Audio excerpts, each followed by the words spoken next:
Hello, everyone.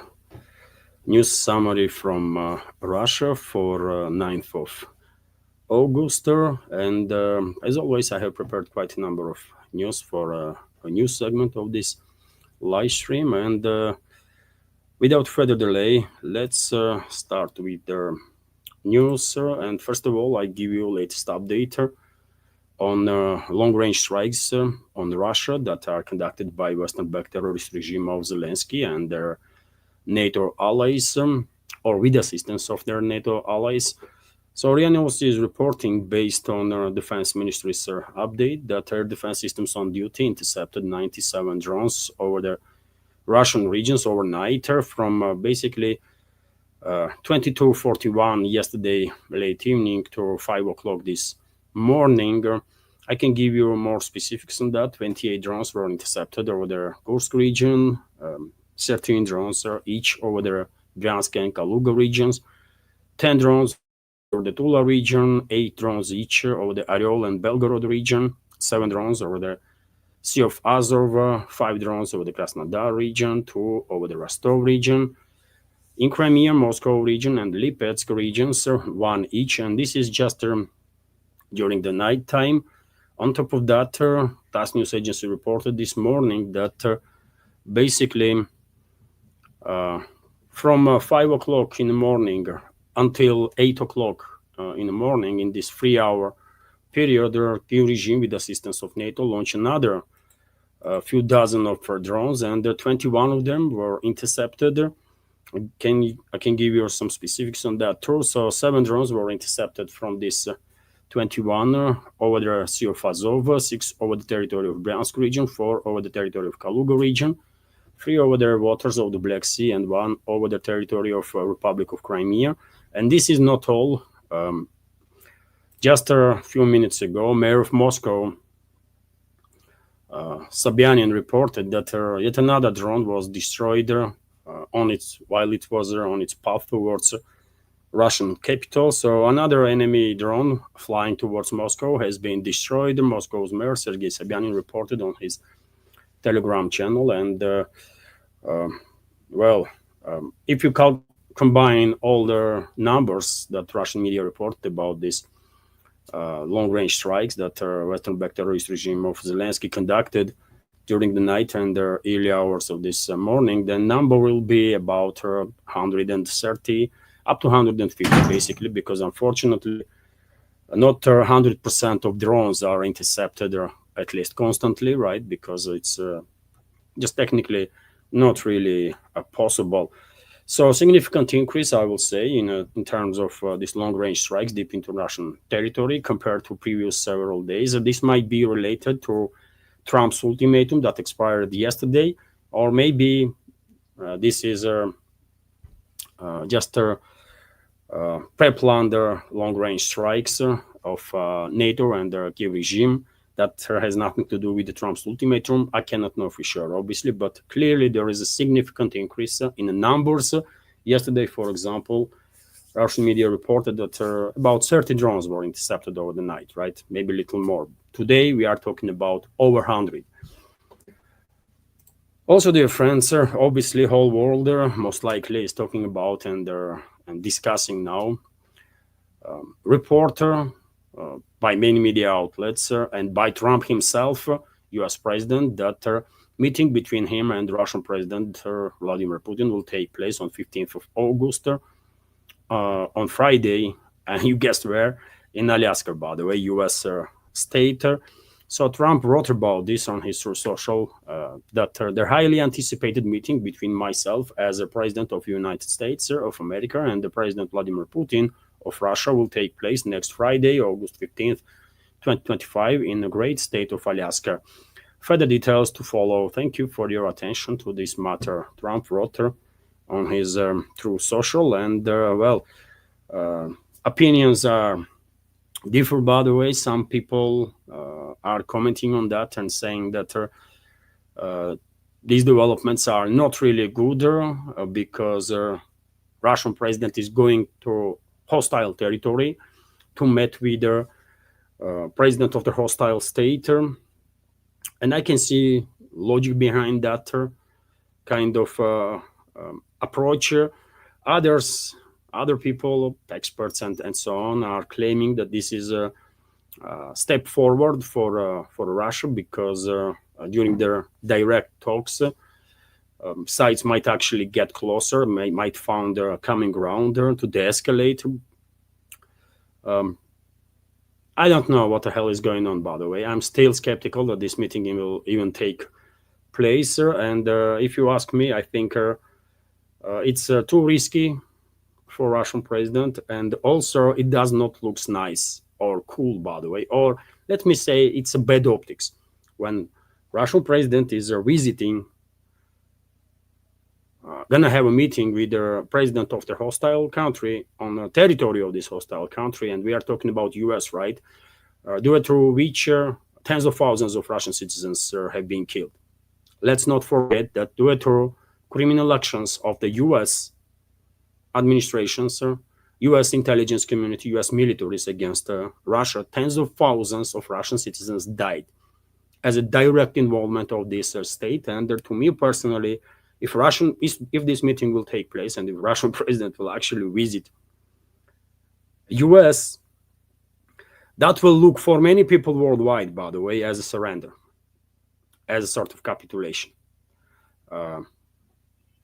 That's how it is, by the way. Historically, usually when there was a struggle between the different powers, once there was certain steps made towards the de-escalation, for example, one side was basically was forced to submission, and as a result, leaders of those countries or the kingdoms or whatever were visiting metropoli,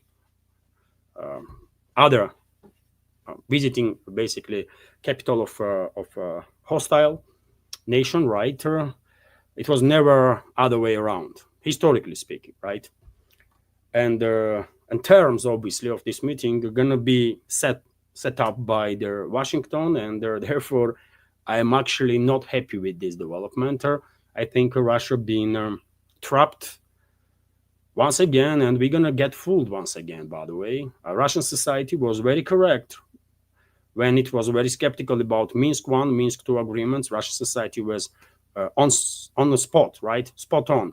When it was very critical of agreement that was reached between Yanukovych's government in 2014 and the Western leaders that guaranteed that there would be no regime change in 2014. But in Kiev, literally day after this agreement was signed, Western ordered their assets, their neo-Nazi assets in Kiev, to go on with their coup d'etat, right? So Russian society was skeptical all the time and was always correct, by the way. And I'm afraid Russian President Vladimir Putin sometime in the future will say once again, as it has already done, that he was lied about by his Western colleagues, right, or Western partners. As he loves to talk about Russian enemies, that it's their partners somehow. Okay.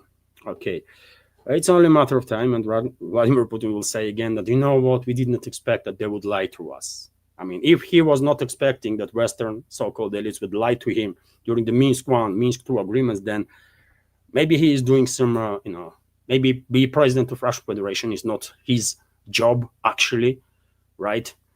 I don't know how he even admitted that he was lied about, man. It's shameful, right?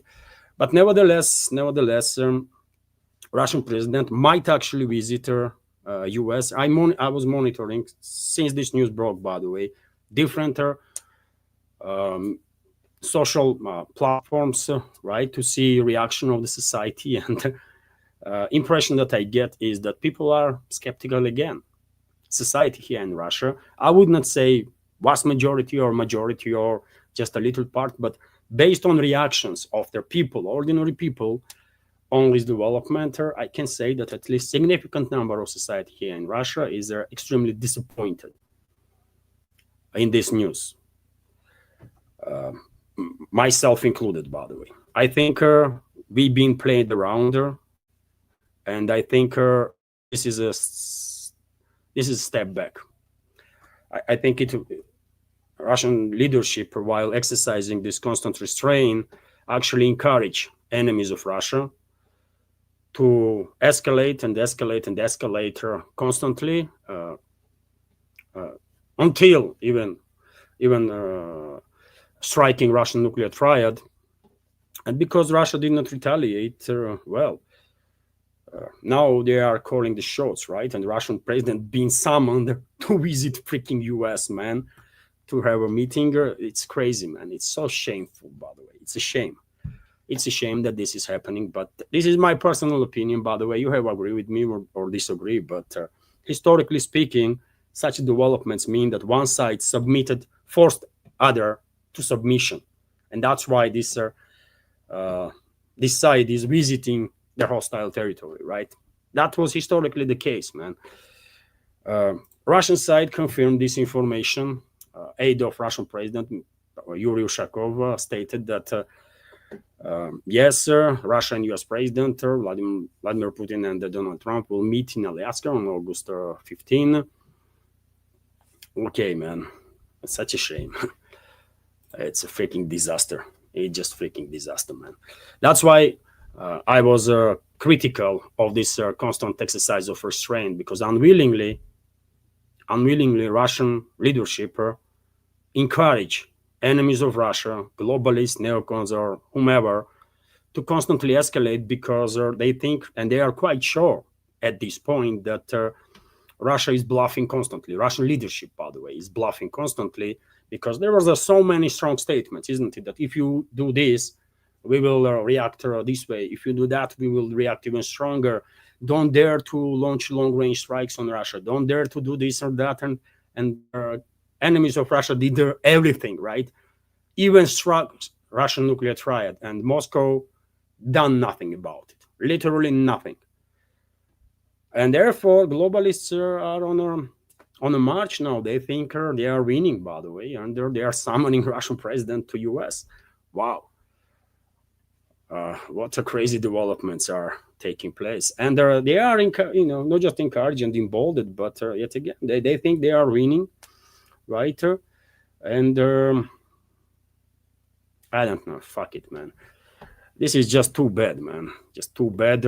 Russia is in grave danger, by the way. I think and the next 10, 20, 30 years gonna play existential role in Russian history. I think, due to these weak actions of the Russian leadership during this existential crisis. RIA Novosti is also reporting that media allegedly learned about the agreement on Ukraine ahead of a meeting between Putin and Trump. Well, there are so many speculations, isn't it? What would the Russian president agreed on during that meeting, if it will take place, or what terms US has in its ultimatum towards Russia, right? And according to some Western media outlets, Moscow, Russian President Vladimir Putin agreed to give up on Zaporozhye and Kherson. This is alleged reports, alleged agreement of Russian leadership, or how should I say, man? That's what Western media is reporting, right? No single word about it in Russian media. No single word about it from Russian leadership, right? On what terms Russian leadership is capitulating, right? And that's how it looks to me. It's a capitulation, right? I did not expect this shit to happen, but it is happening, man, right? Seems like. And so some Western propaganda outlets are spreading the narratives that Russian leadership allegedly is giving up on not just on Kharkov region or Nikolaev region or Odessa region. That was never actually claimed by Russian side, officially at least, right? It was a hope of people, locals there in the Kharkov region, in Nikolaev, Odessa region, and it was a hope of Russian population that these areas would be liberated too. But seems like this is not going to happen now. And also allegedly, based on Western propaganda, Russian leadership is even giving up on Zaporozhye city and Kherson city, right? That are currently controlled by Kiev regime's forces and formally, based on Russian constitution, are part of Russia. And if Russian leadership will give up on those territories, that would be actually anti-constitutional step from them. But do they really care about constitution? I don't know. I don't know, man.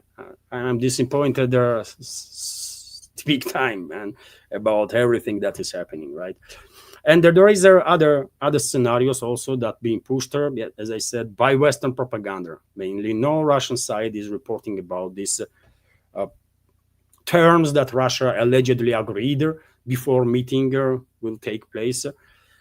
Or meeting to take place between Trump and Putin. We have this report, for example, that Washington is working on an agreement with Moscow to end the Ukraine conflict, which will secure the territories of new regions for Russia. Bloomberg report, citing sources, Washington and Moscow are seeking to reach an agreement. American and Russian officials are working on blah, blah, blah agreement to, to organize summit between the two presidents. According to agency, the agreement will confirm the assignment of new regions to Russia. Whether this is a matter of legal recognition is not specified in the report. Yes, Western media is reporting that U.S. at least will de facto recognize territories that are controlled right now by Russian forces, de facto as controlled by Russian forces, but they will never recognize these territories de jure or officially as a part of Russia. So why should we care about their de facto recognition of objective reality if they are not officially recognizing these territories? Crimea, Kherson region, Zaporozhye region, DPR and LPR as a part of Russia, right? But nevertheless, man, it's a disaster. It's a total disaster, by the way. Well, while Russian militaries were sacrificing themselves to bring to Russia a victory, well, seems like political elites of the Russian Federation were on a very different page on the matter. And I think, by the way, give it 30, 40, 50 years, and Russian President Vladimir Putin will go down in history in a way that he don't want for sure, but that's what his destiny is, seems like. He can continue to exercise restraint all he wants, but Russian history will decide how correct he was, if Russia will survive, by the way, he told, because after this tremendous setback for Russian Federation, then country's safety is going to be under tremendous threat, because Western so-called elites have nowhere gear. They're going to continue to pressure Russia, by the way, and I'm afraid risk that they will actually manage to divide Russia in 5, 10, 15, or whatever number they have in mind is increasing on unprecedented scale. Interfax is also reporting that Trump announces the possibility of territory swap in Ukrainian settlements. So yes, there is another speculations on the internet that yet again, this is coming from the West, by the way, right? That Moscow might not just give up on Zaporozhye and Kherson cities that are controlled temporarily by Kiev region's forces, but Russia might actually withdraw troops from Sumy and Kharkov region. And in Kharkov region, by the way, progress of the Russian armed forces is quite significant. In Sumy, it's maybe not that significanter, because only dozen or two settlements being controlled by Russian forces right now on the so-called buffer zone area, right? But in Kharkov, situation is very different, and the Russian troops are actually encircling right now as we speak Kupiansk city. And reports are, or speculations, that Russia will withdraw forces from Sumy and Kharkov region, and in exchange, Kiev region will withdraw its forces from DPR, not from Zaporozhye or Kherson regions, but from DPR. So LPR and DPR will be fully controlled by Russia, and Kherson and Zaporozhye only partially, if these speculations are correct, by the way. Yet again, don't get me wrong, all these informations are speculations that are coming from the West. Russian leadership, Russian politicians, Russian media is keeping quiet about it. So there was not a single statement from either Russian president or his press spokesman or his aide Ushakov or from anybody Why Russian president is going into US? Why is this happening at all? No explanations whatsoever. And what agreement was reached between the sides? And if the speculations or any of the speculation is correct, that Russia is giving up on Kherson, for example, or on Zaporozhye or something, we have no freaking information from Russian leadership on this matter, right? But that's what it is, man. I guess they don't want. They know public opinion, and I guess Kremlin is trying to do some damage control here, but I don't think it will help, man. I just don't think it will help, and maybe people will, accept whatever agreement will be reached between Moscow and Washington, but history will remember this. And as I said, man, Putin is going down in history, not in a way that will. At this point, I'm quite sure about it, right? Meanwhile, Zelensky, by the way, is emboldened big time. Obviously, he has all the support that he needs, especially from globalists. And yesterday, I reported that he was complaining that somehow Europe is not being consulted on the matter. Europe should be presented and the Kiev regime itself during these talks. And today we have more reports that Kiev reveals what Zelensky has in mind before Putin-Trump meeting. Vladimir Zelensky will try to prevent a meeting between Russian President Vladimir Putin and the US President Donald Trump. Verkhovnaya Rada deputy Alexander Dubinsky wrote on his Telegram channel. Zelensky will be driving around Europe all week in the hope to disrupting Putin's meeting with Trump and forming some kind of a common European position. Well, by the way, US and Europe, or neocons and the globalists that are allies, obviously, right? They are playing good cop, bad cop now with Russia. This is all part of deception operation, media campaign, right? In reality, they are united force, obviously, that dreams about destroying Russia, and unfortunately, their chances might have just been increased due to weak policies of the Russian leadership, tremendously weak policies of the Russian leadership, Russian president, first of all, because he is a president, right? Not me. Well, they're going to be speculations now in internet that, well, Europeans are not happy that Trump is not consulting with them, and the Europeans going to do this and that. And you know what? I don't believe in none of that. I don't believe in none of it. They are same criminal gang, these Western so-called elites, right? And we have this report, for example, that US, Ukraine, and European allies plan to have a meeting, by the way, in UK ahead of Trump-Putin's meeting. Is this not a confirmation, what I just said, that they all are just engaged in different type of campaigns, right? Deception operations, media operations, and so on, right? While in reality, they are operating with the same plans, And that's what it is, man.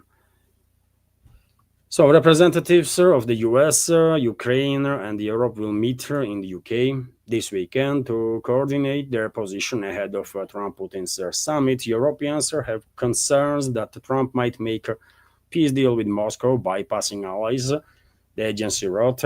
I mean, really, Trump is controlled by whom, by the way? Trump is compromised, right? We all understand this. And he's controlled by whom? By Zionists, right? And by main Zionist allies, which is neocons in US and globalists in Europe.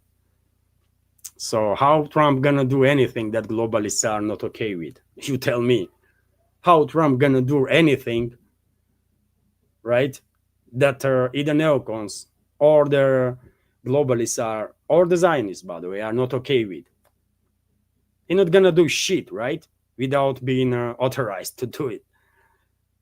And all these BS, by the way, that is flowing from the propaganda outlets of our souls is just that propaganda to disrupt us, to disrupt our world community, world population, right? So that we wouldn't understand nothing. That's what they want, by the way. While in reality, they are on assault, by the way. Western ruling class that unites all these forces, by the way, Zionists, neocons, and globalists, they are on assault on multipolar world, which is, I'm going to declare to be dead, right? World community or this multipolar world basically did nothing to help Russia in this struggle, right? While they were seeing perfectly well, right? They all understand perfectly well that entire collective West, by the way, entire collective West was attacking Russia, right? And still is engaged in a proxy war against Russia. And somehow Russia managed to withstand for like 3+ years. And the multipolar world, so-called multipolar world, what they did, man, they did nothing. What China did, nothing, right? One might say, well, they were selling some, some drone parts and something, and they were buying Russian oil. Really? They would buy Russian oil anyways, because what else they going to buy, or where are they going to buy this freaking oil? Same can be said about India, by the way. What India did? I wonder. In 1971, I believe Soviet Union or Moscow sent its military to protect India. What India did to protect Russia? No, nothing, right? What South Africa did, what Brazil did. None of them did anything, really. They just used this difficult situation for Russia, and they were forcing Russia, by the way, to sell even that freaking energy under the discount. That's what they were doing, and they still continue to do. You think why Power Siberia 2 pipeline is not still built, not being prepared, by the way, not being built, that connects Russia and China? Because Chinese freaking leadership is pressuring Russia to sell gas on the internal prices that we have here. So what is the point for Russian energy sector to do this, to build this pipeline in the first place then, right? That's the kind of allies that we end up with in this existential struggle against the collective West. And unfortunately, it seems like we are being cornered, right? Because yet again, you tell me why Russian president, if we are on top of the situation, why Russian president is going in the US? No other way around. Right? But our multipolar world, by the way, is dead. BRICS is dead, in my personal opinion, and I don't give a fuck about this topic no more, by the way. Fuck him all, right? They did not help us, so fuck him all. Tomorrow, China gonna be next, man, and I'm gonna just sit back and watch how Western world will freaking decimate China, right? That's what I'm gonna do, man. RT is reporting that well, I mentioned this report yesterday that vast majority of Ukrainians now want peace talks with Russia. I just give you a few numbers, by the way, in case you did not watch yesterday's live stream. That poll from US-based polling group Gallup is suggesting that 69% of respondents in Kyiv-controlled territory favor today negotiated settlement term with Russia in regards to this conflict, which is a sharp reversal from 2022, when 73% was saying that Ukraine should fight until the victory, whatever they meant under the victory. So yes, tremendous shifter, right? Russia did not lose on the battlefield, by the way. Whatever is going to happen, we should always keep in mind that Russia did not lose this existential struggle on the battlefield. The Russian militaries did what they had to do, right? Tens of thousands of Russian militaries sacrificed their lives to secure Russian society, to secure Russia. And Russia did not lose this existential struggle with their collective West on the battlefield. But unfortunately, we might lose this struggle on the political field. And it seems like that's the trajectory that we are heading, and it pisses me off. But yet again, what can I do? What can I do about it, man? RIA Novosti is reporting that, Russian president had a phone conversation with their Chinese leader, Xi Jinping. What for? I mean, what is the point? I don't get it, right? At this point, I don't give a fuck about China and their anything related to that country, right? But nevertheless, there was a conversation. Let me give you some details. President Vladimir Putin and Chinese President Xi Jinping held a phone conversation and discussed the resolution of the conflict in Ukraine. China Central Television reports, okay, by the way, China is next, and I'm gonna freaking enjoy, man. Enjoy when our collective West will decimate that freaking country. You know? They choose not to support us, so fuck them all then, right? With the exception of North Korea, by the way, with the exception of Iran, I did not see no country supporting Russia in real terms, right? And Beijing and New Delhi and all the other capitals, by the way, from the BRICS, they were repeating time after time after time that, oh, we are neutral, we want some, peace, and we are not on Russian side. Really? So you're gonna be fucking next, man. And we will say the same, we are neutral, we just don't give a fuck, man. Just take them, do whatever you want, West. Take over of those countries. That's what I'm gonna say. Because I'm pissed, by the way. I don't forgive treason. And I think big member states, all multipolar world, by the way, committed treason to their idea, by the way, not just to Russia, but to their idea of multipolarity. That's what they did, because they are fucking cowards, man. That's what they are, right? And they were watching for 3+ years as Russia, by the way, alone is fighting freaking 40+ countries, man, from the collective West. Is this okay with you? Not with me, by the way. This should not be the case, with the exception of North Korea, which sent its troops, by the way, not just supported Russia with their weapon systems or munition, but they sent their troops, by the way. And there are many North Koreans died liberating Kursk salient area from the enemy, right?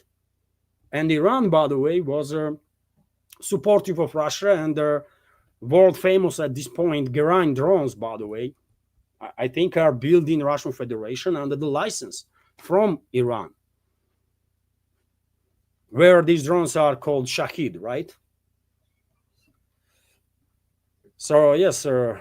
Yesterday, by the way, Narendra Modi, Prime Minister of India, also stated that he had a phone conversation with he called a friend, Russian President Putin. I thanked him for sharing the latest developments on Ukraine. We'll also revive the progress in our bilateral agenda and reaffirmed our commitment to further deepen the India-Russian special and their privileged strategic partnership, and then blah, blah, blah, and blah, blah, blah. Okay, by the way, I did not see no Indian troops, by the way, helping Russian forces on the battlefield in this existential struggle between idea of a free world, idea of a better world, let me say, that multipolar world should be, and the evil force, which is the collective West. I did not see no Indian troops, by the way, shoulder to shoulder with the Russian troops, right? I did not see Chinese troops shoulder to shoulder with the Russian troops. I did not see even troops from CSTO organization, by the way, right? Former Soviet republics. I don't see their troops to be on the battlefield with our troops. So, you know what? Good luck to all these countries, by the way. As I said, multipolar world is dead. BRICS is dead, and no one should expect much progress in this direction. Collective West is going to dominate this world until they will actually trigger extinction level event, and they will, by the way. They will. I said for a reason that Western ruling class is an existential threat for humanity, because I truly believe in that. And the world had the chance to give a fight for a better future, and this world refused to do it because they are cowards. That's all, man. RT, meanwhile, is reporting that Orban, Prime Minister of Hungary, calls for Russia-EU summit. Hungarian Prime Minister Viktor Orban has proposed holding a summit between Russia and the EU to address the Ukrainian conflict. His remarks came shortly after the Kremlin said that Russian President Vladimir Putin could meet the US counterpart Donald Trump as early as next week. Okay, I guess such a summit will also take place. And, well, one might argue that,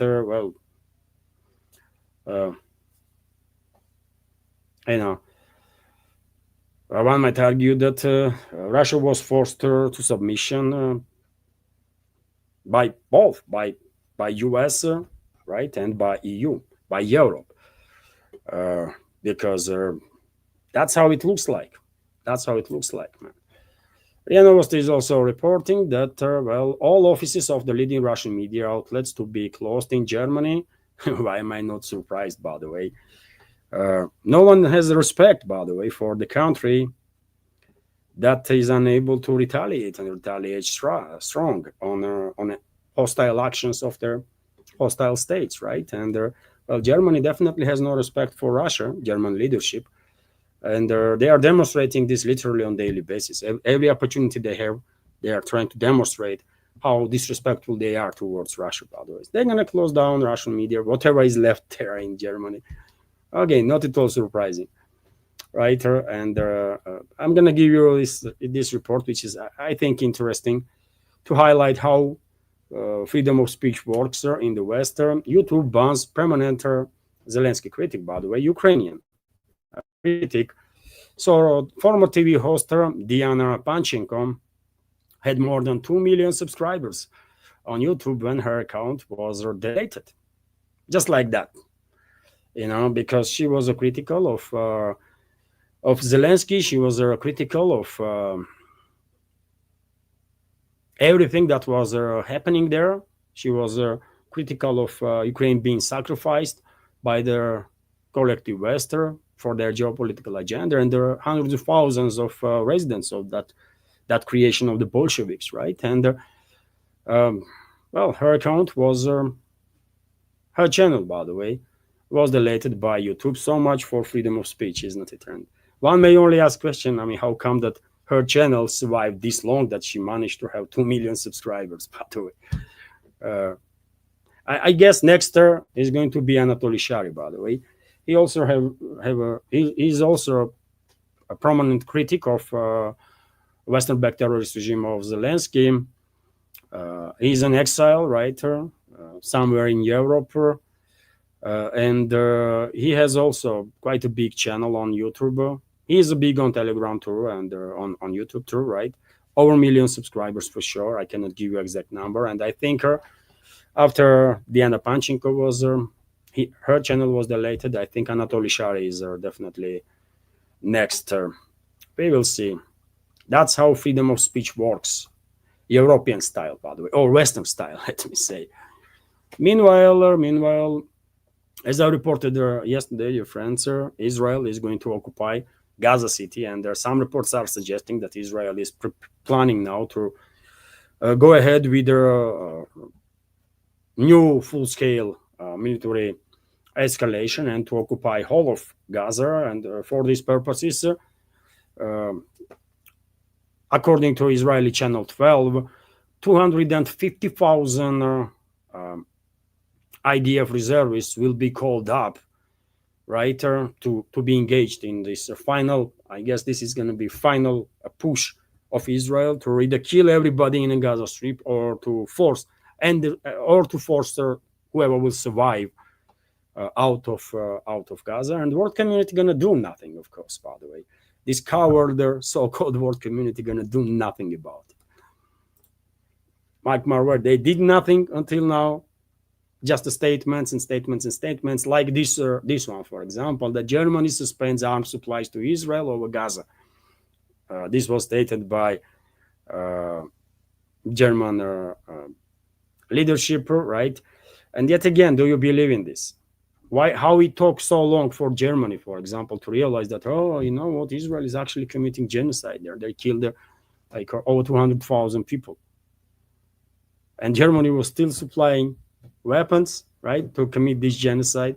And only now Berlin is making statements as well. We might suspend our arms supplies. I mean, this despicable scum of humanity, man, that Western so-called elites are. RT is reporting that, well, China slams Israel's plans for a Gaza occupation tour. I mean, really, China? I believe Chinese IT company cooperation with Israeli IT companies, and Israel is getting rich big time thanks to this cooperation with China, and Beijing is condemning, right, condemning Israeli plans to occupy Gaza. Oh, how tough, man! Beijing is these freaking cowards, man. Right? What Beijing did actually to stop Israel? Did China cancel their economical or financial or any other cooperation with Israel? No, they did freaking nothing, right? These cowards. RIA Novosti is reporting that, well, and there is damage control, by the way. I said a million times before that Trump is compromised. He is a puppet in hands of Zionists, in hands of globalists and neocons. It's just too obvious. I don't think I have to elaborate on that. After all, take a look what he said and done in regards to Epstein files, right? It's all on the surface, by the way. You don't even have to dig deep, right? It's all on the surface. And well, they are realizing, by the way, they are realizing that they are compromised, right? And therefore, we are observing now sort of a damage control on part of the White House. And that's why this fake information is being pushed by the Western media into a world, first of all, on U.S. public, that Trump yells at Netanyahu after he talked about hunger in Gaza. Really, Trump, who, whenever Netanyahu is visiting, Trump is serving him as if he's a butler of Netanyahu, right? He brings a chair and, take a seat, boss, like feel comfortable. And that guy, this freaking slave of Netanyahu or slut of Netanyahu is yelling at him? Really? Really? Who's gonna buy this shit, man? I don't know, but this is a kind of damage control that they professionals in, by the way. They are coming up with all sorts of fake narratives, right, to distract public opinion, to distract public's attention. And unfortunately, in many cases, or in majority cases, they are quite successful. Another news that Armenia and Azerbaijan signed a Trump brokered peace declaration. Declaration that means probably not that much, but nevertheless, there was a media op in White House yesterday when President of Azerbaijan, Aliyev, and the Prime Minister of Armenia, Pashinyan, signed up on some toilet papers, right, to make Trump happy. Then Azerbaijan leader went to said that, well, Azerbaijan and Armenia will come up with the initiative to give a Trump a Nobel Peace Prize or something. I mean, these fucking clowns, man, right? Despicable garbage people. So US President Donald Trump hosted the leaders of Armenia and Azerbaijan at the White House for what he called their historic peace summit. Oh, yeah, of course. During the Friday event, Armenian Prime Minister Nikol Pashinyan, Azerbaijani President Ilham Aliyev, and Trump signed a joint declaration focused on opening a key transport route in the region, the so-called Zangezur corridor. I reported about such developments earlier, by the way, even though Armenia was denying that they are agreed to transfer control over the Zangezur corridor to US companies and so on. Well, that's what they're signed up for, right? And today, this morning, I saw a report on one of the Telegram channels that Pashinyan said that Armenia will give up certain territories in favor of Azerbaijan for the sake of demarcation of the border. And he also said that, well, Azerbaijan will also give us some territories in return. Well, you know what? I don't think so. I don't think so. Armenia is in very dangerous place. Very dangerous place, by the way, due to actions of this freaking nobodies like Pashinyan and the rest, by the way. But yet again, if Armenian people are okay with this, then okay, they can give up whole territory of Armenia and give it to US or to Azerbaijan or to Turkey. Okay, if they don't give a fuck about their own country, their own land, then why should anybody else care about it, right? So RT is also reporting that Moldovan region rejects the sentencing of a local Eurosceptic leader. The parliament of Gagauzia autonomous region in Moldova, an autonomous, as I already said, region, which is a predominantly Russian-speaking, has rejected the sentencing of a local Eurosceptic leader to 7 years in prison, calling it illegal and politically driven. And there are supporters of Gutsul, by the way, Evgeny Gutsul, are not just rejecting these allegations from the Western-controlled regime of Sandu, who is acting as a president of Moldova, but they are already orchestrating protests. And I think my prediction about Gagauzia is correct. And these developments, arrest of a permanent opposition figure as Evgeny Gutsul will only accelerate inevitable full-scale disintegration of this quasi-state. Part of it will join Romania eventually, and the other part will either go fully independent or might join Russian Federation if Russian Federation will survive, and hopefully will survive for this assault by the collective West countries that is happening right before our eyes, right? RT is also reporting that Trump secretly prepares military actions against the drug cartels.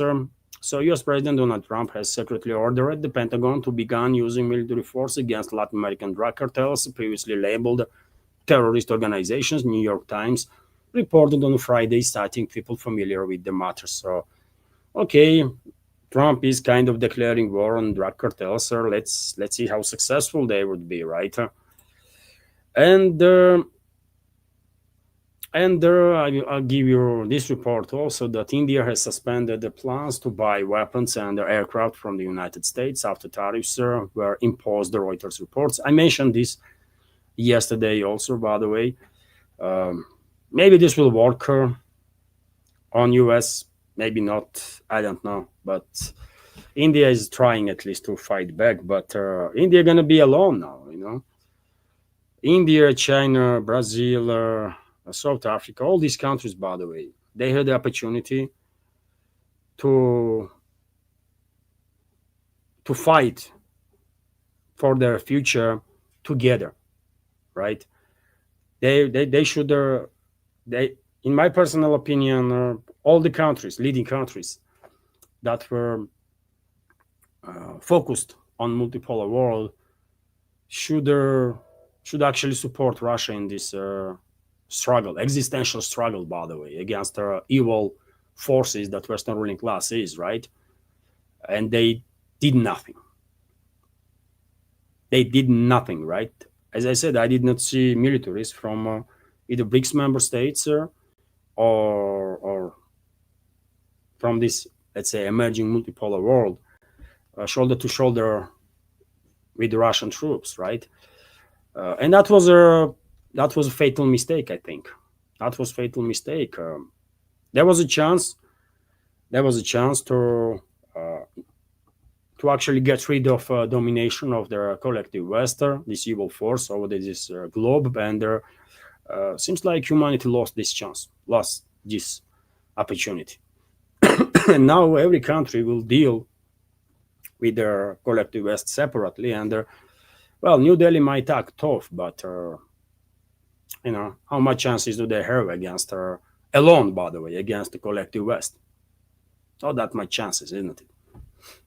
Same can be said about literally every other country, but together we were a force to be reckoned with. Separately, no, man, we cannot deal with the collective West because they are united. Collective West is united, right? They might play good cop, bad cop. They might play different, they might come up with different false narratives. to create a false impression that there is some tensions inside, but in reality, Western ruling class is united, right? When it comes to especially foreign policy, right? When it comes to bullying someone and forcing to submission, and well,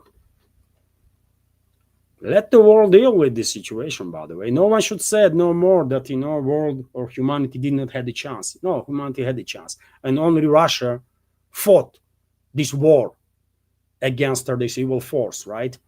With assistance, right, of North Korea and Iran, two countries that actually helped Russia. Rest, anyways, man. Anyways, this is it for a news segment. As you can tell, probably, I'm a bit disappointed. Disappointed because things don't looking good, man. Things just don't looking good, and it is what it is, man.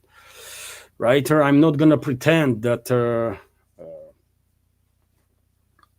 white is black or black is white, right? I'm gonna be honest. I'm gonna share my personal opinion and what my take is on the situation. I promised this from very first day I began working on this project, and that's what I'm gonna do. Sometimes I might be wrong, sometimes I might be correct, but but main point is that I'm always honest, right? That's the thing.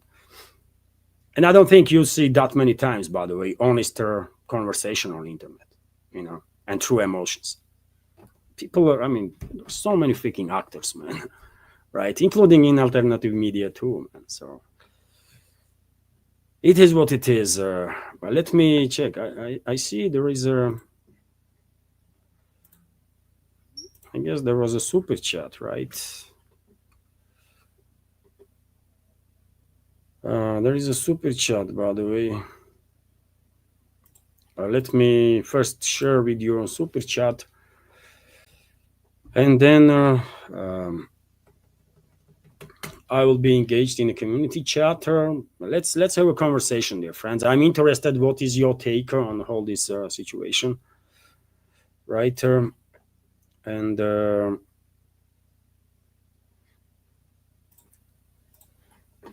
just a sec, dear friends.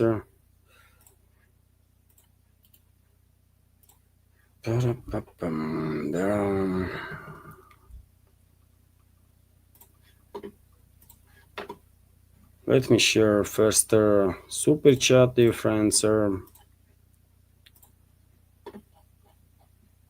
Super chat has priority, understandably. So, right.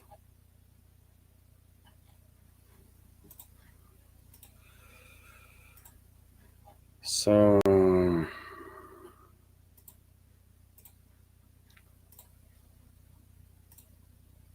no. Bob is commenting, Putin could not be so stupid as to fail for a Minsk-free. Surely, he is a heavyweight, by the way. We should keep in mind, we can be critical of Putin all along, man, right? But I already said in this program, Russia was fighting this existential war, existential fight for all of humanity, alone, right? For 3+ years against a united force of evil that Western ruling class is. And with the exception of assistance of North Korea and Iran, no other countries, by the way, actually dare to do something, to help Russia. So we are in a situation in which we have to acknowledge objective reality. Russian president has all the information that is available, right? And he sees the situation better than we do. And he sees also that, well, there is too much talk about, multipolar world and BRICS and MINX and all that kind of stuff, right? But when it comes to business, these countries are fucking running away. They are not supporting us, man. And we are alone. And you think how long Russia gonna withstand this fight against freaking 40+ countries, man? How long we gonna withstand this alone? And Putin's decision-making process is based on that, I guess, right? He knows that we cannot sustain this war indefinitely against the 40 plus countries. Take a look at the comparison between the numbers, right? On the evil side, there is some 50 trillion plus GDP, right? Russian GDP is like 3 trillion plus. There is a tremendous difference, right? On enemy side, on evil side, by the way, there is a certain industrial capabilities that once will began working full time on the military ladder, then there is no way, by the way, we can keep up with that, right? Let's be real here. And there is armies too, by the way, right? First of all, they will continue to sacrifice people in Kiev control territory as long as there is anybody left, right? And still there is at least 20 million people left there, 20 million plus. So there is still, by the way, millions of people that they can forcefully mobilize and throw to trenches. They don't care about it. And if it becomes necessary, they will begin sacrificing Poles, by the way. Estonians, Lithuanians, Latvians, Bulgarians, by the way. Right? Romanians. You think Western ruling class cares about them? Of course they don't, right? So it is what it is. Maybe I'm disappointed, by the way, in this decision of Russian president, right, to go to US. In my personal opinion, it's better to die standing and fighting than to surrender, right? I really truly believe in that, by the way. And that means that, you know what that means, man, right? And I think Russian president made a fundamental mistake, while exercising restraint, because unwillingly he actually encouraged enemies of Russia, collective West, to basically escalate and escalate and escalate, because they were seeing this restraint as a weakness, right? This was known for all of us very long time, that they are considering this restraint from Russian side as a weakness. And at some point, Russian leadership should change their policies, right? But they didn't. They still continue to exercise restraint until now, by the way, right? Even after Russian nuclear triad was attacked by US and UK. We all understand that behind that attack on Russian nuclear, strategical air force was the US and UK. We all know that, right? And even after that, Russian president continued to exercise restraint, and now we are where we are, right?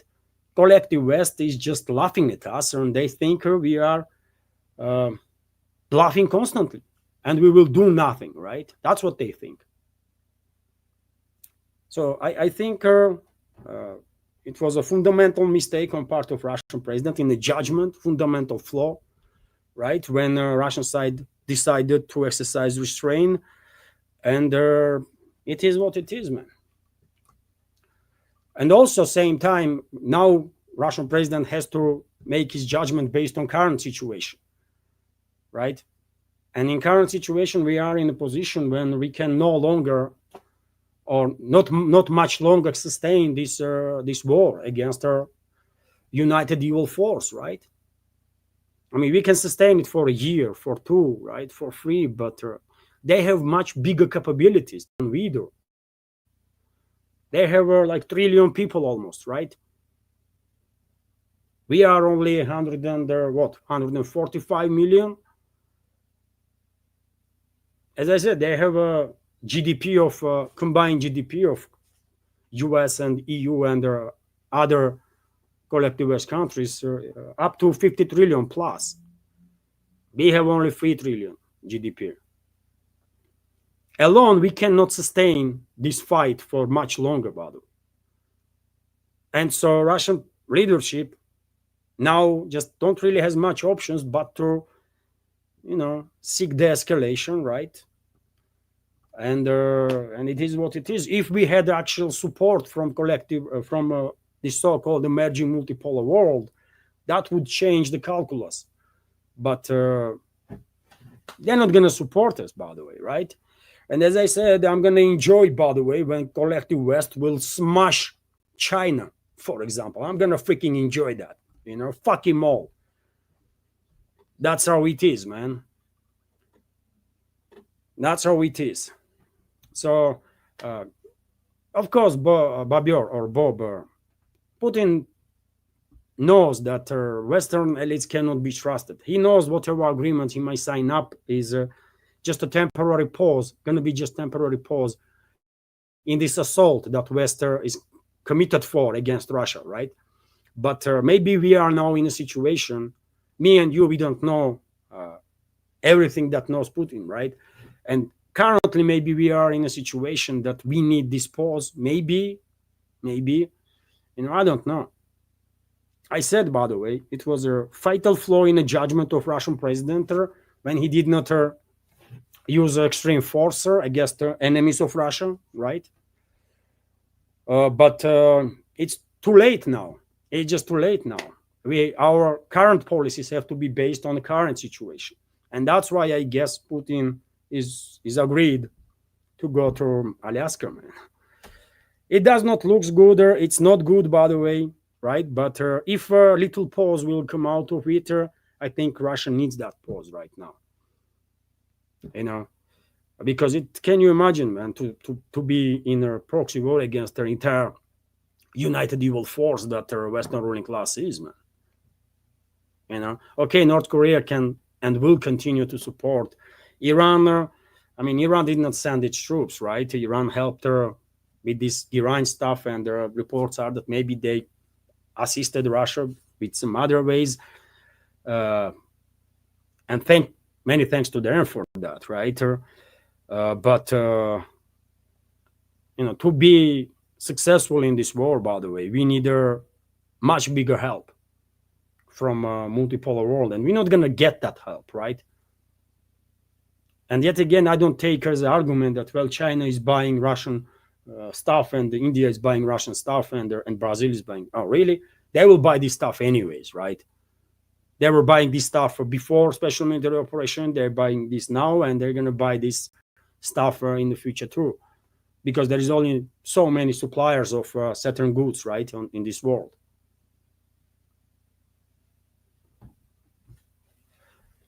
So it is what it is, man. Unfortunately, evil force is winning this fight against humanity, and humanity is losing. That's how it is. I'm afraid, man. I'm afraid that's the case. And Bob, thank you very much for your $50 donation, of course, sir. Truly grateful for this helper. And also another super chat, dear friends.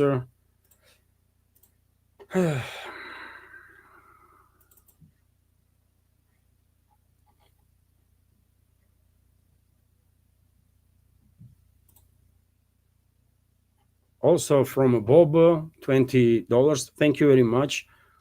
Thank you very much, Bob. And I believe there was also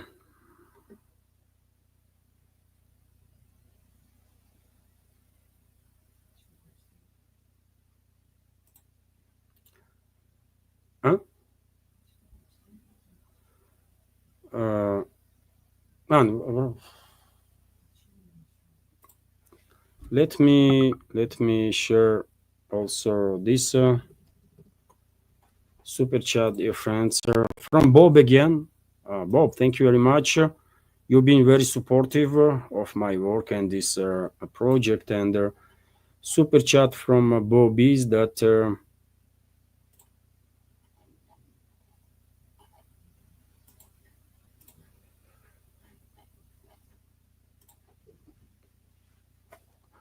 last poster, your full 4 months tonight. I am done. Sorry, Levan. I stand with you, but you have lost it. Okay. Okay, Bob. Uh, you know, as I said, I'm not gonna play games. I'm grateful to you for your support, of course. But I'm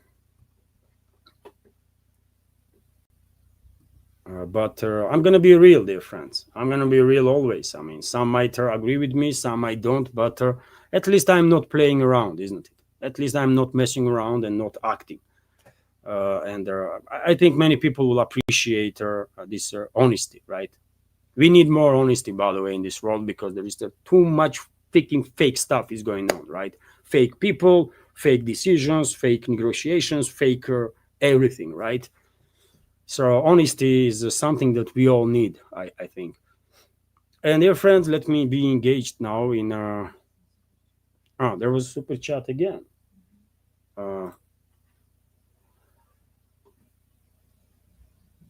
Uh, there was a super chat also, dear friends. Let me highlight this super chat too.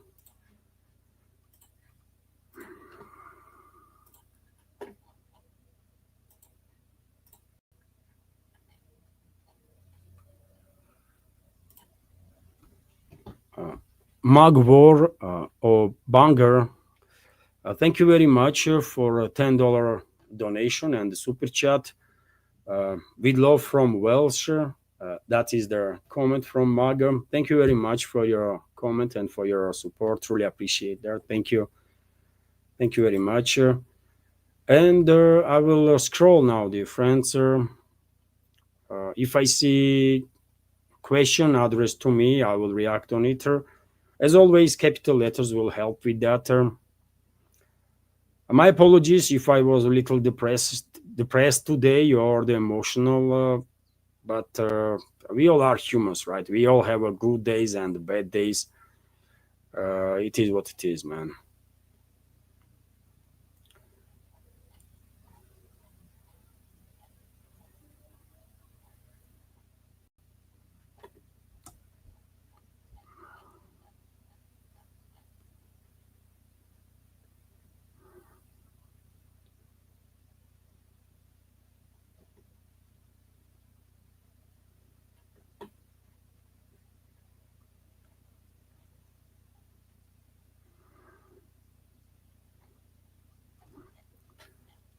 Um I see this question from Arcane Eclectic. BRICS is dead. I think so. Yes, I think so. Yes. I mean, uh, BRICS was unable to put up the fight. By the way, right? Everyone understands, isn't it, that this is a Western ruling class is on full-on assault. By the way, not just on Russia, but on the idea itself of multipolar world. If anybody was thinking that Western ruling class is going to give up its dominance without fight, I mean, I have, I don't know, Mount Everest to sell to those people. But the realists, of course, knew perfectly well that Western ruling class will fight to the end, by the way, to maintain its dominance because that's all they know, to be dominant force. They are not familiar with any other uh, relationships, right? In any other reality. And they are, by the way, fighting, right? They choose Russia for assault, right? And there is a proxy war for how many years now? And somehow Russia is withstanding, right? This pressure. And what BRICS countries did, man? I mean, you tell me, Arcane, what BRICS countries did to help us? Did they send the troops? Did they send the weapons? No. Only argument they might come up with is, you know what, we were maintaining business with you, right? With Russia, and therefore we were helping you. I mean, for God's sake, this business was benefiting you first of all. We should not forget that, right? As if they were giving Russia money for free, man, or something. It was a business as usual, right? And in many cases, by the way, these BRICS member states were pressuring Russia while knowing that Russia was in difficult situation. They were pressuring Russia and continue to do so to get some preferences, right? some discounts here, discounts there, and that kind of stuff. You think that's how brothers are operating with each other, or the friends are operating with each other, or should operate with each other? That's how strategical partners should do business? No, I don't think so. So yes, BRICS is dead, man. I think give it 3 to 5 years time, and the Western ruling class will decimate BRICS. That's it, man. Right? There was a super chat, by the way.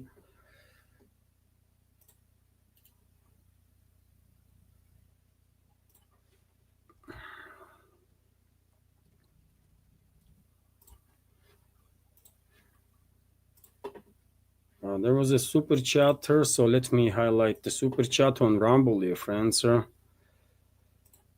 Also,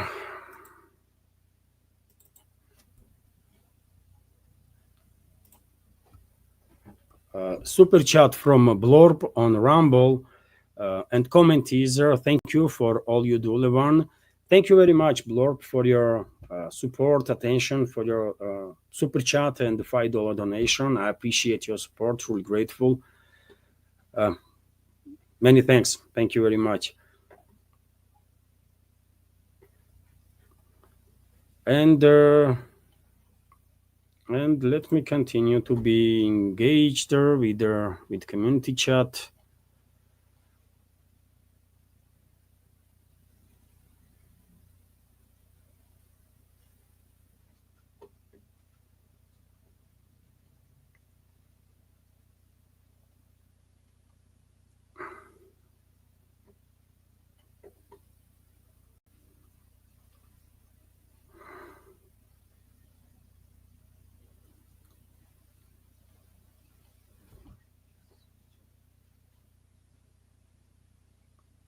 I'm scrolling, dear friends. We have a comment from Bobby LaForce. Remember, Levan, how small Serbia is, and when it was destroyed in 1999 by NATO, nobody helped us. We were all alone. How about that? I have to agree with you. I mean, Serbian people was attacked by this evil force, right? And unfortunately, no one was right there to support Serbian people, and this is shame, but this is shame on us, by the way, on Orthodox Christianity, I will say, right? On all countries that are Orthodox Christians, including Russia, obviously, and Russia.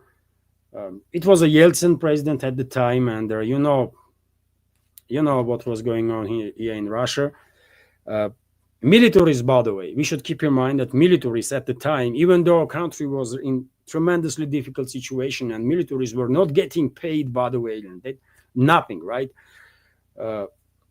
They were willing to fight, right? They were willing for fight, and you remember this story when Russian militaries march to airport area and stop NATO troops to take over the airport. That was in which city, by the way? I cannot remember now, but you remember, isn't it? The story that I'm talking about. A decision at that point to launch militaries, Russian militaries, by the way, that were in place as a peacekeepers. Decision to launch Russian militaries to establish control over the airport so that NATO would not be able to get in was made by local commander. By local commander, by the way, right? And that tells you a lot, isn't it? It was not the order that was coming from Ministry of Defense or the Yeltsin himself. No, local commander and his troops, by the way, that were willing to fight and die for brotherly nation that Serbians are. They did it, right? And unfortunately, there was no follow-up on that. Moscow just Yeltsin, by the way, Yeltsin was a freaking traitor, isn't it?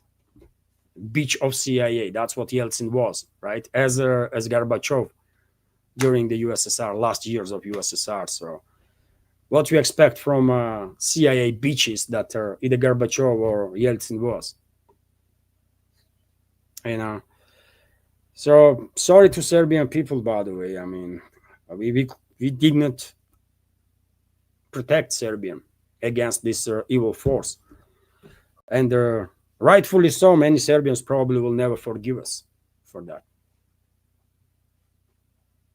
So I understand what you're talking about, 100%.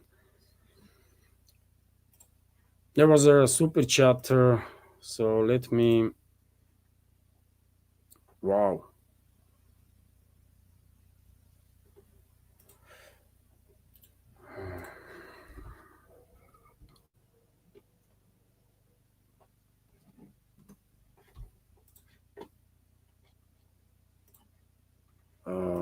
Let me highlight super chat, dear friends, on Rumble.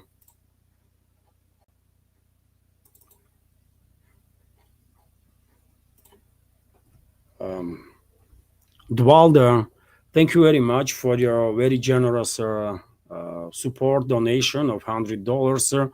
Commenter from Dwalder super chat on Rumble is that Russia is on the right side of this conflict. Don't let the Western media get to you.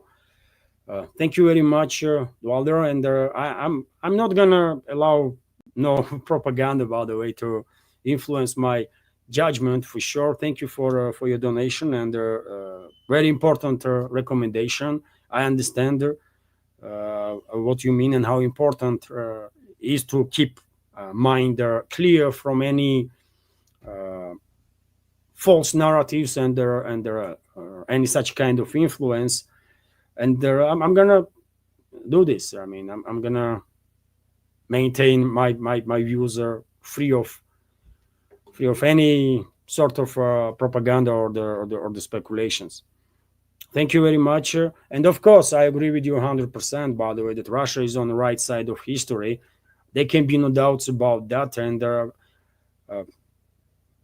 I just, feel a bit disappointed that rest of the world, by the way, did not stand with us in a way that they should, because this is a fight for the humanity, I believe, because in my personal opinion, Western ruling class is existential threat to everybody, no matter where you live, by the way, in the West, in the East, in the North or South.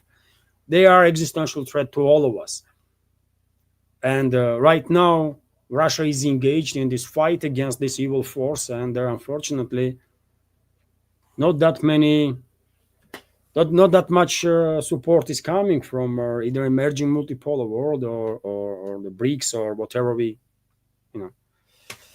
maybe things will change, by the way. Maybe they will begin realizing that, well, they should act differently. Maybe things will change, but right now, I don't know. It seems like this evil force is on the march, by the way, and all I can tell is that we have to stop them if we want to survive. I mean, humanity. Thank you very much for your support. Truly grateful. This is the first time, dear friends, that I had a $100 donation on Rumble, I believe. So thank you very much. And dear friends, there was a donation on the PayPal, dear friends, from Christina. $31 donation. Thank you very much, Christina, for your support. And comment is from Christina that thank you, Levan. Stay stronger. Hopefully, Konstantinovka returns home. I hope so. I hope so. Russian troops are right next to Konstantinovka, as you know, just about kilometers away from the outskirts of the city in the DPR, and I hope and I want to be sure, by the way, that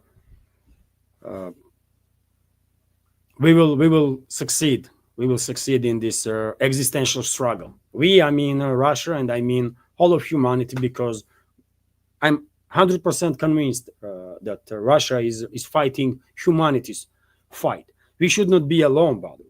This is just too big, right? This fight is too big and too important to fight it alone, man, against this evil force that Western ruling class is. So hopefully countries worldwide will realize this. Will come to this realization and will intensify their assistance. I hope so.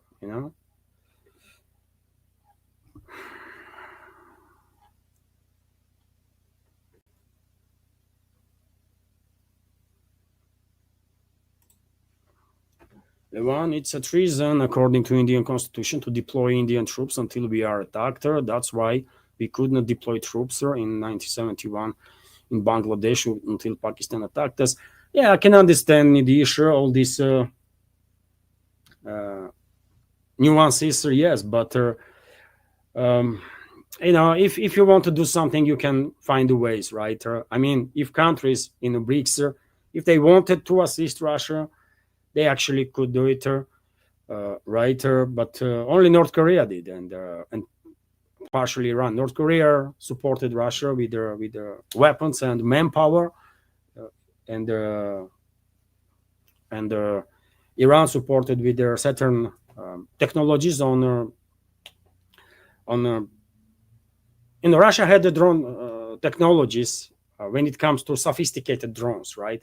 But when it comes to the simple drones, like Iran is relatively simple. Russian side was not really focused on that much, right? Because we are now seeing a type of warfare that nobody had any experience in that previously, right? And all the militaries worldwide, they are studying this conflict to get ready for this new type of warfare. And therefore, assistance of Iran when it comes to these Shahid or Giran drones were very substantial, obviously, and I'm grateful for this assistance. But I think BRICS member states, multipolar countries that consider themselves to be part of this multipolar world, emerging multipolar world, they should actually do something more. Actually, because this is fight for everybody, right? Why Russia is fighting this fight alone, man? I mean, there is no justification for that, There is no justification for that.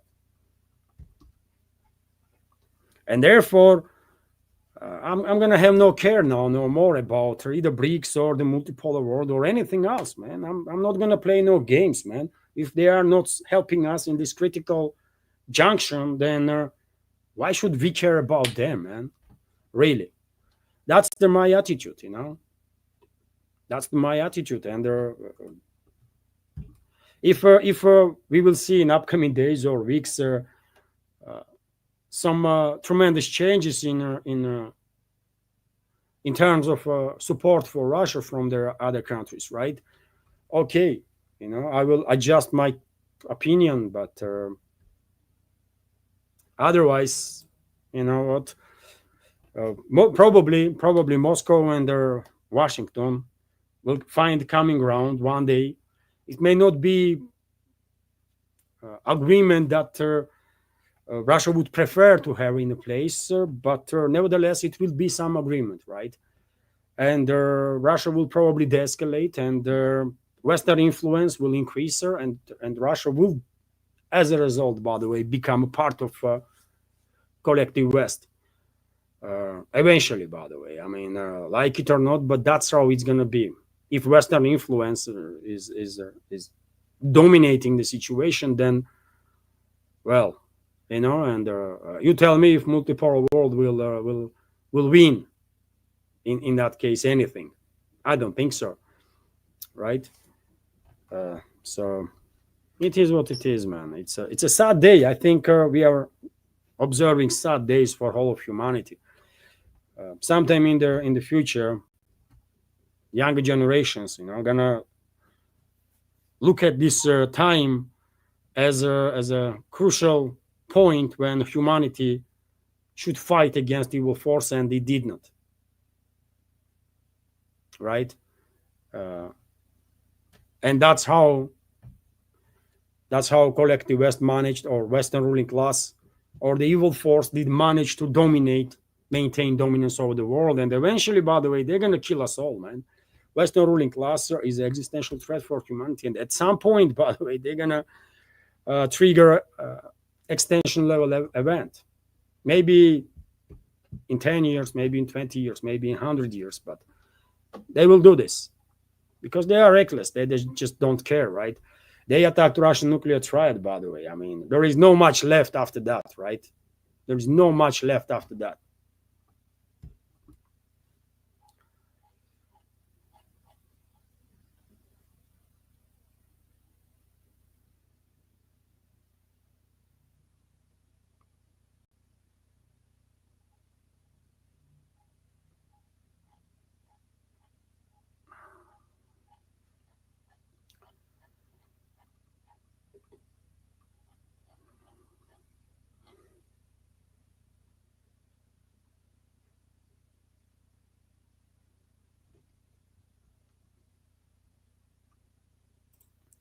There is this comment from Dylan Thomas. Vladimir Putin has an international arrest warrant out for him. What the F is going on? He must be mad to step foot on USA territory. Alaska used to belong to Russia and they sold it for certain amount of money, which is true, by the way. Alaska was sold by Russian Federation some 200 years ago, approximately. And yes, it is also true that there is an arrest warrant of ICC on Russian president, right? And you have a point. Why on earth Putin should step a feet on US, even though Washington is very critical of ICC also, but for different reasons. Not because they issued the order on arrest of Russian president, but because they issued the order on arrest of Netanyahu, right? And Netanyahu visited after that Washington, and nothing did happen to him there. But this is not means necessarily that globalists or neocons not going to come up with some tremendous provocation and actually arrest Russian president if he will actually visit Alaska. Anything is possible. We are living in such crazy times, right? But I am against this for many other reasons too, by the way. And in today's live stream, I did express my take on the situation. And I don't really think I have much more to add to what I already said. But I guess Putin, at this point, by the way, maybe he is regretting now that he was exercising restraint all these 3+ years. Maybe he's realizing now that while exercising this restraint unwillingly, he actually encouraged globalists or neocons and so on to constantly escalate with Russia, right? And now just we have to, now we are where we are, right? Our policies have to be based on the current realities, in which maybe there is no any other option left, by the way, for a Russian president from his point of view, but to accept whatever deal American side going to come up with or did come up with. Probably when Witkov was here in Russia, he bring certain terms or the certain positions of the agreements, right? So that Putin will have a better understanding what demand from other side is. And seems like he agreed, right? Because I don't think they're going to meet each other in Alaska, yet again, if meeting will take place, to discuss weather patterns on, I don't know, man, on Pluto, right? Or, I don't know, Jupiter, by the way. They have to discuss something. Probably they will sign up for certain agreements, right? And I think at this point he might not really have any other options. If I was Russian president, by the way, I would act differently, because there is always an option, by the way, fight and die standing, right? There is always such an option, to fight and die fighting. But Russian president don't want this option, clearly. Otherwise, he would use whatever force is necessary long time ago, right? But he refused to do it. And now maybe he just sees no any other option but to you know, take a deal from US, whatever that deal is, man.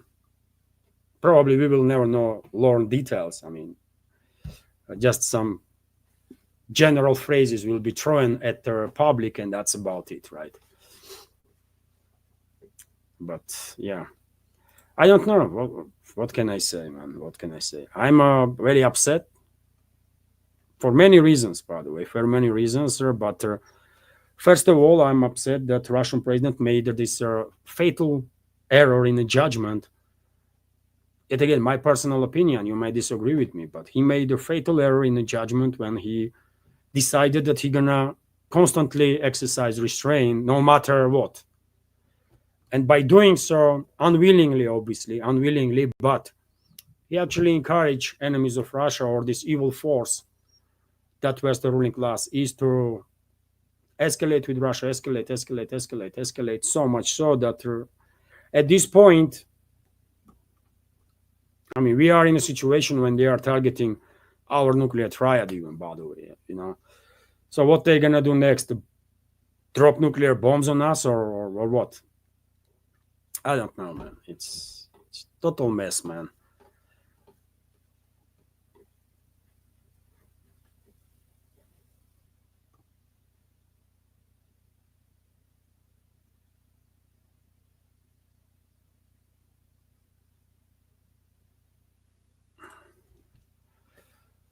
Donzugar is saying maybe you should refrain from dropping F bombs on your live streams. Some of us are offended,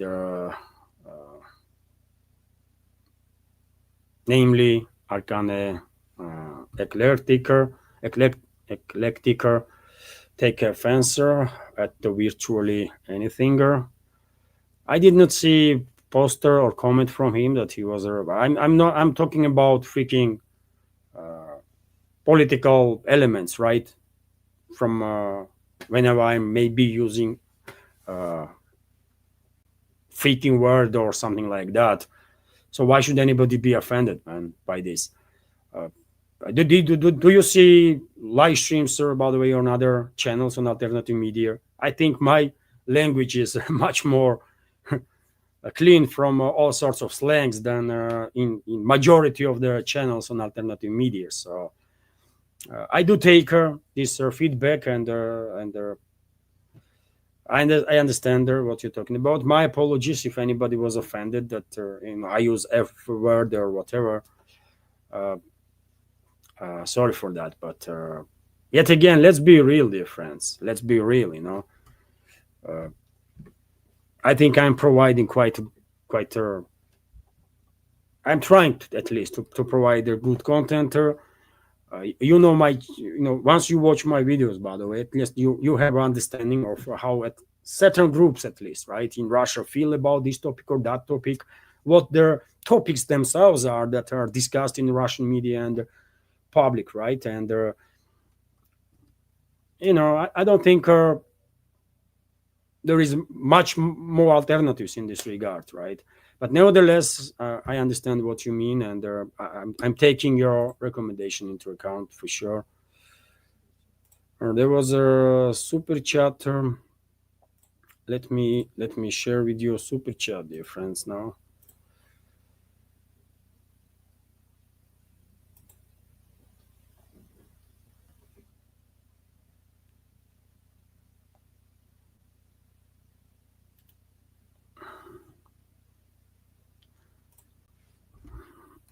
let me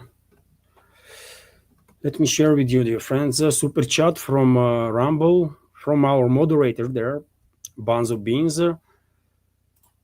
Just a sec, dear friends.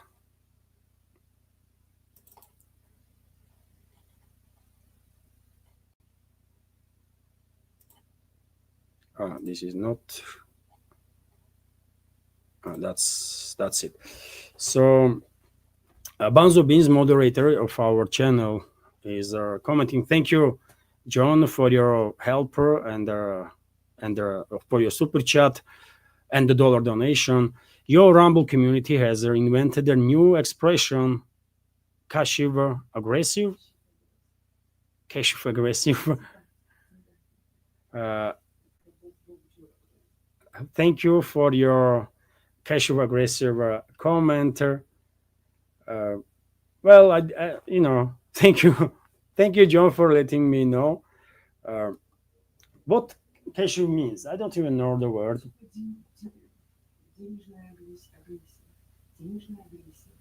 Uh, so thank you very much for your comment, for your super chat, John.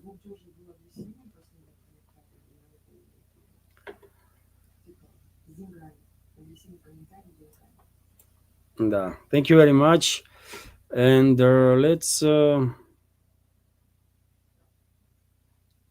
let's scroll.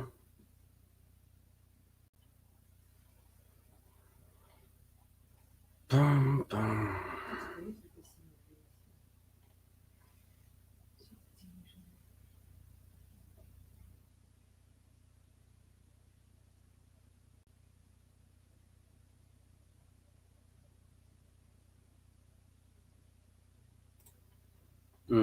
Nikos is also not happy with me.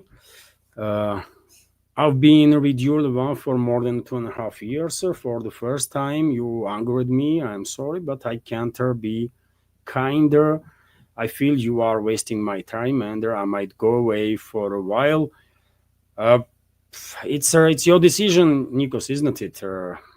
I mean, I feel sorry that you've been upset by either my comments or emotions or what by something. But yes, it's up to you. If you think my programs are a waste of time, then you should not watch my programs. What what can I say about it? Sorry, but yes, if you feel you are wasting time on my channel, don't do this.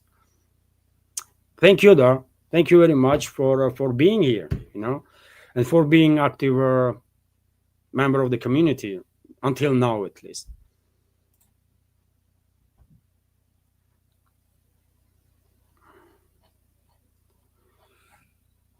And I guess, dear friends, I will end.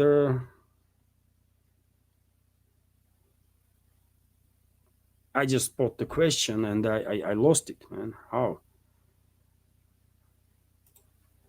Kate Stone is commenting, Alaska, be careful, and it could be a trap. I mean, you are on point, Kate. Absolutely. I also think it was.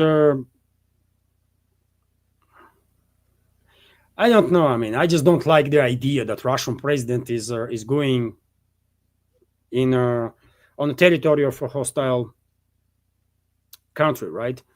I'm you know I'm sorry that U.S. is a hostile country, right? But it's not our uh, choice, right? It's a choice of U.S. leadership, U.S. political class to be hostile towards us, and I don't like the idea itself that Russian president is going to visit the territory that is controlled by the Western ruling class.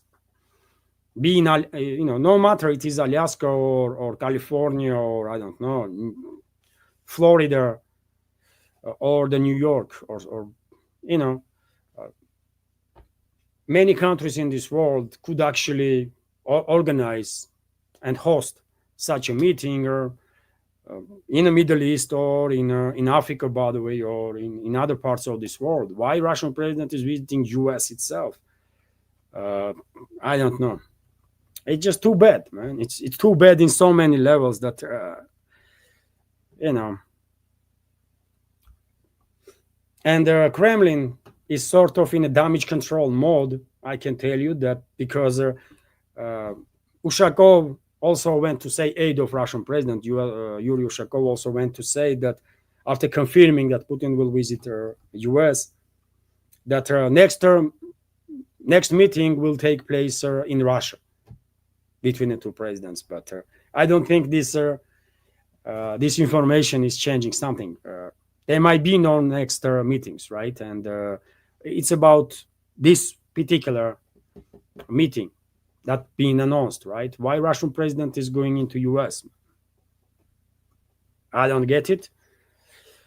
and I'm not even gonna try at this point, because there is some games that are going on behind the closed doors that we just have no idea about. It seems like we just being kept in dark. I mean, ordinary people like us, by the way, worldwide, and only some small pieces of information has been given to us, and that's about it. And then we have to just have a guess what is going on actually.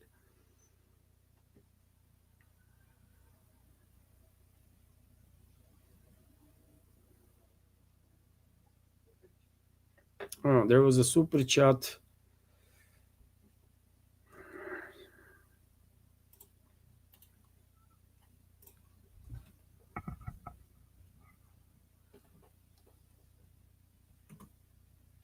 There was a super chat, dear friends, on Rumble, and let me highlight this super chat.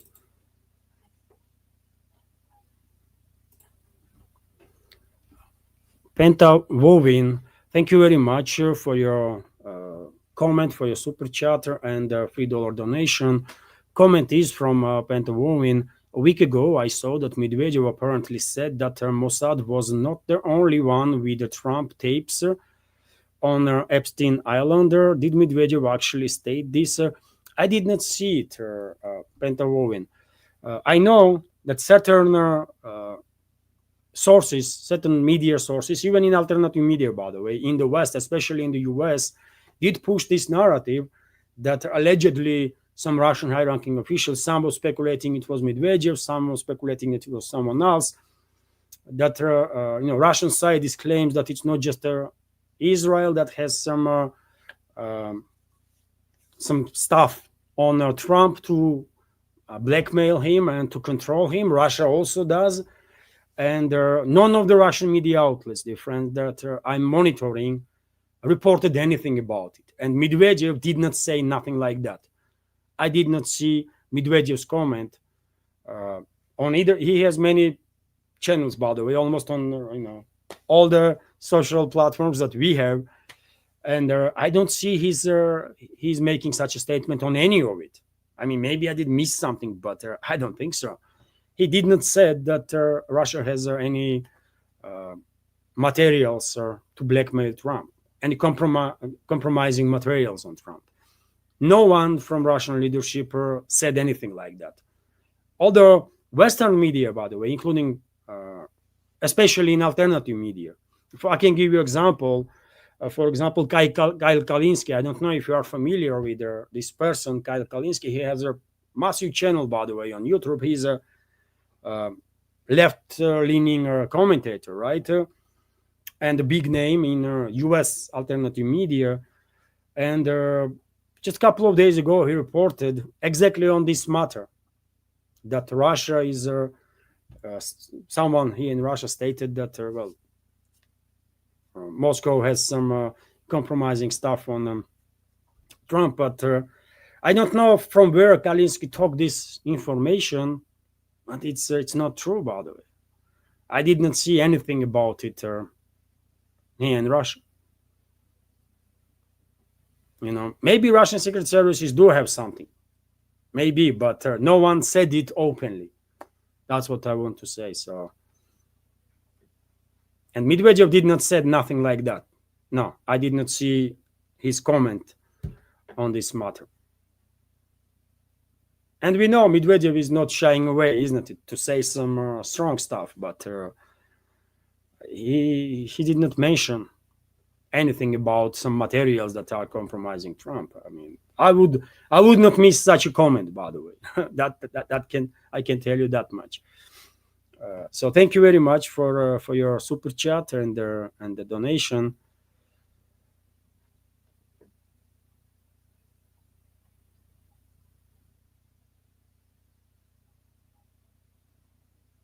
And dear friends, it's almost 2 hours. Arcane Eclectic is commenting, Levan, Russia does not want anyone's help.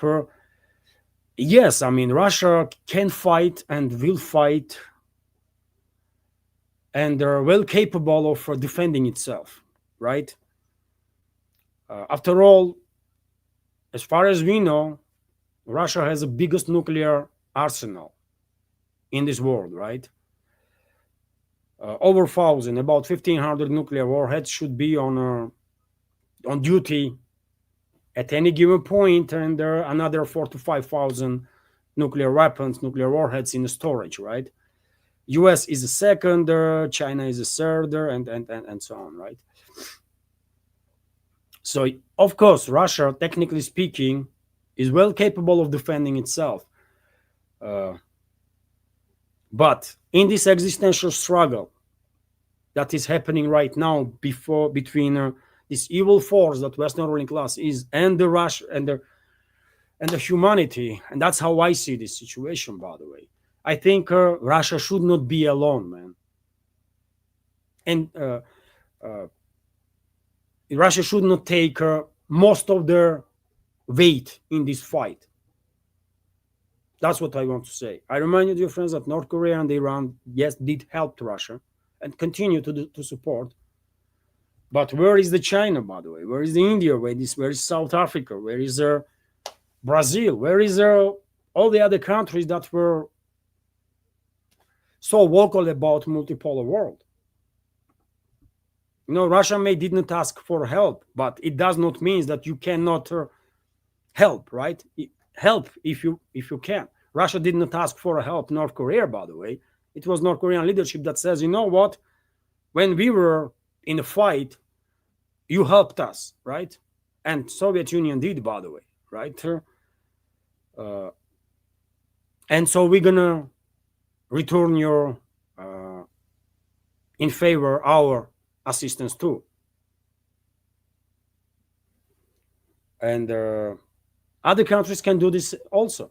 I don't think Moscow will refuse if China will say, you know what, I'm gonna send 200,000 troops to help you on the battlefield, right, against this evil force. I don't think Russia will refuse support from India. Let them send their 200,000 troops too. They will gain some battle experience, right? And they will actually fight for multipolar world that they're talking about constantly. But they didn't, man. They didn't. But I agree with you. Russia does not. Russia, you know what? Everybody needs help at some point, right?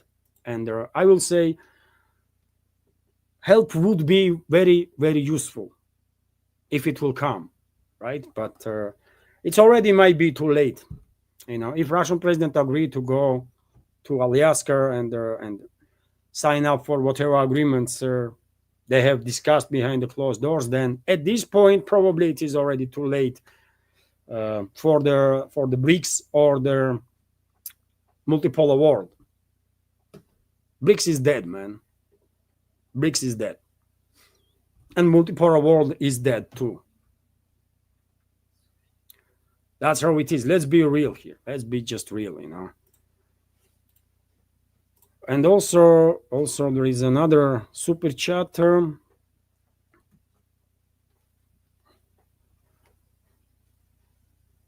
Another super chat from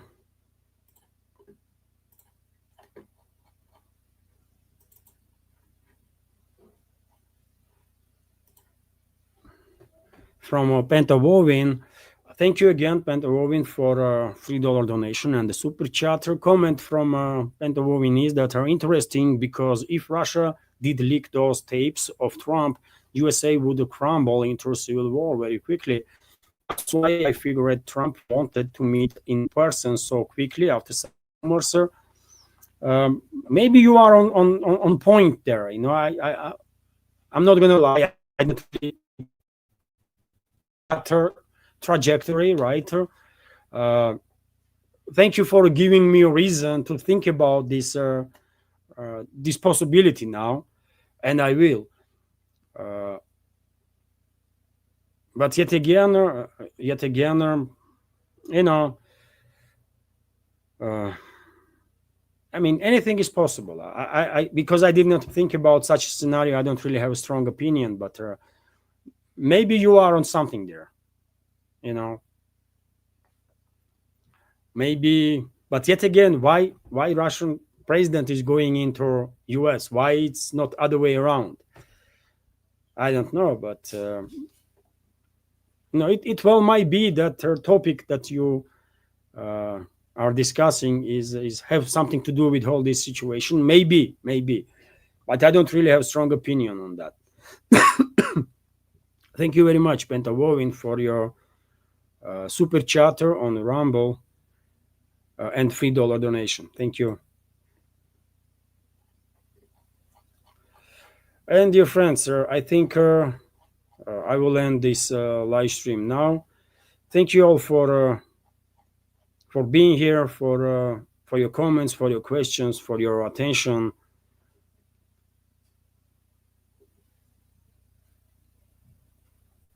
Okay. One more comment, dear friends, and let's end the stream on that. Obi-Wan is commenting, I guess Levan's argument is that BRICS should have provided more proactive support to Russia, even if indirectly. Exactly, Obi. That's what I'm talking about, right? There is a direct, indirect means of support, right? If you want to, you can actually do stuff, especially when we are talking about on state level decisions, right? And unfortunately, it seems like all the countries worldwide that are talking about literally almost on daily basis about multipolar world and how important it is to build this multipolar world and BRICS and all that kind of stuff. All these countries did not realize or did not see the situation that way, that Russia was fighting alone this evil force that Western ruling class is. They did not think about it, or or maybe they did and they were indifferent anyways. But in any case, it might be just too late now. It might just be too late now, either for BRICS or the multipolar world, to have any real chances of success. And that's how I see the situation right now. We should not bear their most of weight in this fight.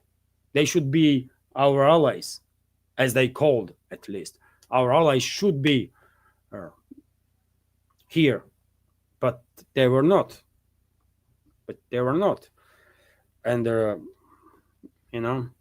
it's just unfortunate. But thank you very much, Robbie, for your comment. You actually said it better than I did, right? And dear friends, you should keep in mind that my English is not as good as I would like it to be, and therefore, time to time, I'm struggling to express my opinions in a better way, right? And there might be some misunderstandings along the way because of this lack of knowledge of English. My vocabulary, you see what I'm talking about? My vocabulary is getting hopefully richer and richer. But still, I'm from 10 points, I will give to my English like 2.2 plus, maybe 3, maybe max. That's how unhappy I am with my English. So therefore, time to time, there might be some misunderstandings on that basis too, that I'm just unable to express my opinion in a most efficient way.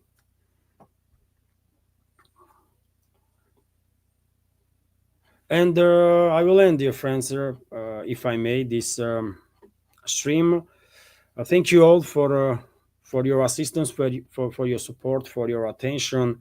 Truly grateful for that, and I hope you did find, or majority of you at least, did find this live stream interesting and useful. Have a wonderful day, wonderful weekend, and take care. See you tomorrow.